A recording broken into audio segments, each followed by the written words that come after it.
Google apps designed for KitKat begin reaching the rest of the Android ecosystem. Apple may be considering launching more than one iPhone every year, and Samsung keeps showing us what their next technology will be. I'm Jaime Rivera, and if I look like crap, trust me, you should have seen me with this cold about an hour ago. This is Pocketnow Daily.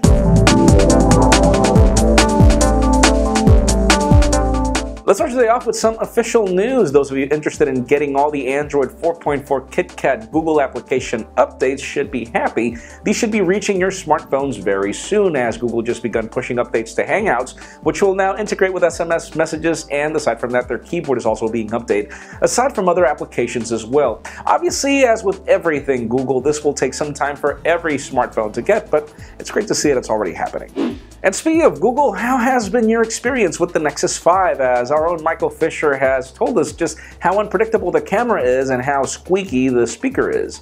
And well, with the speaker case, we were kind of expecting that since the LG G2 did not have a good speaker, but apparently Google has just said that it seems to be a software glitch and they're planning to fix it in the next coming weeks.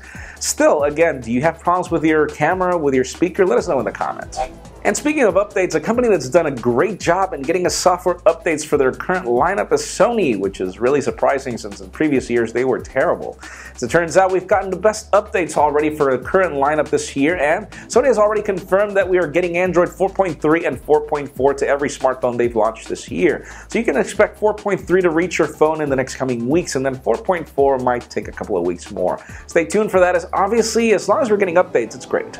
Now let's talk about Apple, as we're getting some rumors that the company will now be considering launching more than one iPhone update every year. And I'm not saying that we're getting more than one iPhone, I'm saying that they might just launch an update for their iPhone twice a year like they did with the iPad last year. Apparently Apple has been noticing how their performance drops in sales, obviously in that last quarter before the next iPhone is announced, so most probably they want to play with that, but still, stay tuned for that. Let's see if that really happens, because this is not like Apple. And finally, for the interesting news of the day, Samsung continues teasing and demoing their future technology for the next 2 years. First of all, if you remember, their ISOCELL camera, which should bring better contrast and color accuracy, should be ready for Galaxy phones next year, so stay tuned for that one. But on the other hand, they've also shown us their flexible display technology. Foldable, flexible display technology. And apparently the company is working to bringing that on 2015, but that leads us to the question of the day.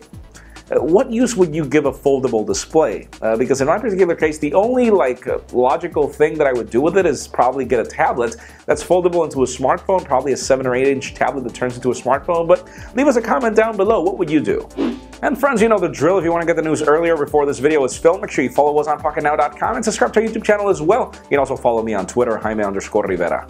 Please give this video a thumbs up if you like what you saw. I am Jaime Rivera. Thank you very much for watching. We will see you tomorrow.